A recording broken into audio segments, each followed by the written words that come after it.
Saudações, leitores e seguidores do Instituto Liberal. Eu sou o Lucas Berlanza e esse é mais um IL Flash. Aquele momento da semana em que a gente elenca os 7 artigos que mais impactaram e que mais fizeram sucesso no nosso site oficial e nas nossas redes sociais. E o nosso primeiro artigo é de uma colaboradora do Instituto Líderes do Amanhã, a Paula Maggioni, com o título Retomada Econômica. A Paula enfatiza que o papel do governo, em geral, no que diz respeito à atividade econômica, deve ser não atrapalhar os negócios, não atrapalhar a livre iniciativa, os esforços dos nossos empreendedores. Se o próprio Estado é incapaz por si mesmo de produzir qualquer coisa que seja, ele apenas arrecada com base na produção da atividade econômica da sociedade, é fácil entender que uma das principais ações do Estado será não atrapalhar essa geração de riquezas, da qual ele próprio virá a se beneficiar, da qual ele próprio se sustenta. Ele deve permitir, então, a livre negociação e o liberal, reconhecendo esta verdade, tem por dever a defesa da redução da burocracia e da alta carga tributária que ainda vitima o povo brasileiro. Sob essa mesma ótica, também urge privatizar. Esta é a palavra de lei que os liberais devem defender. E neste ritmo vem um artigo do nosso colaborador antigo que volta a escrever para o IEL. Seja muito bem-vindo de volta com mais um texto, o nosso querido Luan Sperandio, com o título 8 motivos para defender a privatização dos Correios. O Luan traz motivos, inclusive, muito bem fundamentados, com dados qualitativos e quantitativos, para privatizar logo essa estatal corrupta, vítima de corrupção direta nas suas estruturas, uma estatal que é alvo de ingerência política, e ele enumera fatos que demonstram isso, que é ineficiente, que dá prejuízo, que presta um serviço lamentável, objeto de muitos questionamentos do consumidor brasileiro. Nada mais justo que ela seja privatizada, que o serviço postal seja privatizado, mas privatizado, defende o Luan, sem gerar um monopólio privado do serviço. É preciso privatizar corretamente. Caso contrário, como aconteceu em outros países, pode surgir um apelo irracional por reestatização do serviço. Ainda discutindo a função do governo, em que limites ela se deve encerrar, temos um artigo também do Instituto Líderes do Amanhã, do Alberto Vieira, Não Existe Meia Liberdade.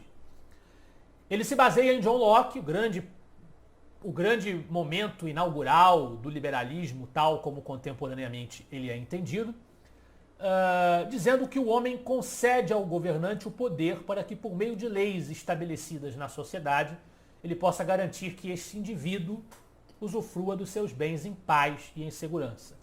Então, o único papel dos governos para o Alberto deveria ser preservar a vida, sem a qual as liberdades não podem ser desfrutadas, a propriedade, fundamento da convivência na sociedade de forma pacífica, e a própria liberdade, que é o valor central do liberalismo.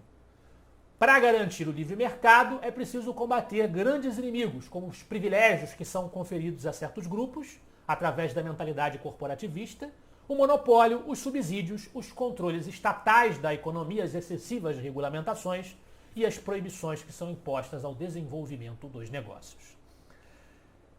Nesse sentido, o autor do próximo artigo, nosso Gabriel Wilhans, critica o ritmo do liberalismo no governo Bolsonaro. É o artigo A Derrocada da Agenda Econômica. Ele critica o ritmo do liberalismo no governo, dizendo que está demorando para fazer as privatizações, que o governo não apresenta a reforma administrativa no tempo que tem que apresentar, e ressaltando que isso motivou a debandada de figuras de peso do Ministério da Economia comandado por Paulo Guedes, a exemplo de Salim Matar e Paulo Weber. E por essa debandada, por este fenômeno de lentidão, o Gabriel Wilhans vai destacar que não se pode responsabilizar apenas o parlamento ou os outros poderes que supostamente estariam atrapalhando o trabalho do presidente da República. Na verdade, a responsabilidade direta do governo federal por esta lentidão e por esta ineficiência no andamento das reformas liberais na opinião do autor. E isso se deve, em boa medida, nos últimos tempos, à aproximação do presidente com o Centrão, que tem lá os seus interesses, a sua maneira fisiológica de fazer política, que não rima muito bem com a agenda de reformas liberais, e com o estatismo da ala militar interna ao governo Bolsonaro, com seus projetos desenvolvimentistas que, em maior ou menor grau, que entram em choque com a ala liberal representada pelo secretariado do Paulo Guedes. Agora, mudando da água para o vinho, o assunto é aborto. Como todo mundo sabe, é um assunto que divide os liberais. Nós temos liberais e até libertários com opiniões distintas acerca deste tópico, uns aplaudindo o aborto, outros contestando a sua moralidade. Para uns, é preciso respeitar a decisão da mulher ou a decisão da família sobre a continuidade ou não de uma gravidez, o que seria um direito, uma liberdade individual. Para outros, a vida do feto já é uma vida humana, de modo que não se justifica a aceitar a sua eliminação contemplada legalmente pelo Estado em prol de uma suposta liberdade da mulher que teria direito sobre o seu corpo, mas não sobre o corpo do bebê, sobre a vida do bebê. Nesse sentido, João Luiz Mauad, um antigo colaborador do nosso instituto, escreve sobre o aborto da menina de 10 anos e o valor da vida. Todo mundo acompanhou o caso da menina de 10 anos que engravidou depois de sucessivos abusos sexuais, uma coisa nojenta, uma coisa execrável, que infelizmente ainda macula a sociedade brasileira. E a menina de 10 anos engravidou, e aí ela obteve legalmente, com um atraso monumental, o direito de fazer o aborto. Que para muitos, isso ficou, as opiniões ficaram divididas a respeito, inclusive nos meios médicos. Para muitos nem se trata mais de aborto, e o Mauad traz isso no artigo dele, porque a gravidez já estava muito adiantada, já nem se poderia dizer mais que seria um aborto. Seria um parto antecipado com atentado, assassinato do bebê, né? O Mauad é um anti-aborto declarado, e mesmo nesse caso ele diz que não deveria ter sido feito o aborto.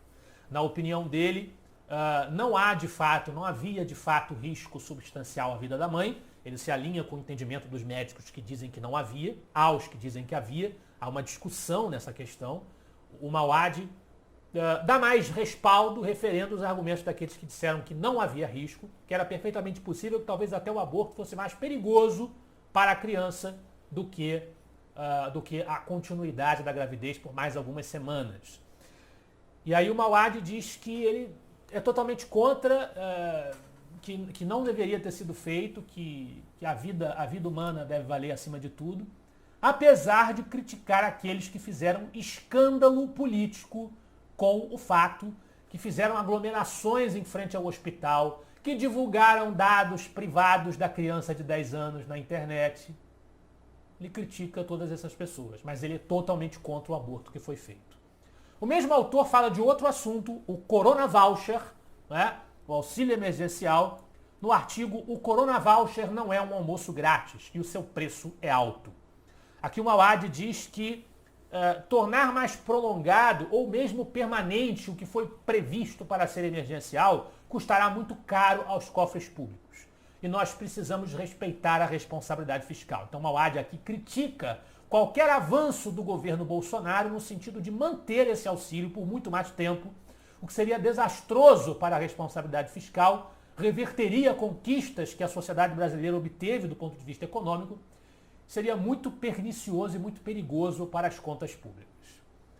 E nós fechamos o nosso IL Flash de hoje com outra opinião sobre a questão do aborto, do Gabriel Wilhans. Certas coisas são inegociáveis. Para o Wilhans, o aborto é aceitável moral e legalmente de fato é, em caso de estupro.